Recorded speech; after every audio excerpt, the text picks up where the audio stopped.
Social anxiety reversal. One night, a long time ago, I was out with a bunch of friends. We were in some bar having some drinks, and the conversation and the language was what you'd expect. Sex talk, dirty jokes, F-bombs like crazy.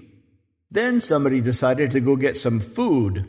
So we stumbled down the street to a restaurant, and we carried our conversation theme and our F-bombs with us. And halfway through our conversation in the restaurant, one guy's face goes white. Then he starts laughing. We looked around and realized why. Just behind us was a table with a couple of adults and a bunch of kids. And here we were still talking about sex, blowjobs, and dropping F-bombs like crazy. It was pretty embarrassing to say the least. I don't know if the kids heard us or if the adults did, but it felt like we were breaking some kind of unwritten rule. If you're at a bar and it's over 21 and everybody's boozing it up, dropping F-bombs is perfectly fine. But in a family restaurant, not so much. We humans tend to self-regulate like this. We augment our behavior based on our environment. This modern behavior rides on top of our ancient social programming to behave in a way that elicits positive responses from people and avoid negative responses.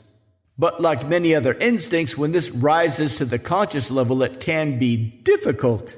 We know what to not do to avoid negative social signals, but what to do to get positive social signals isn't so easy. Particularly when you realize that in the past we knew what to do to get those positive social signals because we were around people that we had known our entire lives. All the good behavior and the bad behavior was highly calibrated. This is a large component of social anxiety. It's easy to avoid negative social signals. Wear the same color shirt as the wall and hope nobody sees you. But what if you want to engage socially? What if you want positive social responses, but from strangers? Particularly sexy strangers. Strangers we want to be friends with. We want to impress them. As the dating folks say, we want to demonstrate high value or DHV. How specifically do we do that? The most common answer is to keep trying. That it's a numbers game. To keep taking shots on goal and hope some of them go in. That can work, but it's very inefficient. At best, and after years of practice, you might get a 10% success rate or a 90% failure rate. But what if you could reverse this?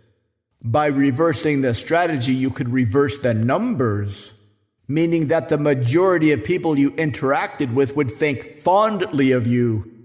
What would that do for your confidence?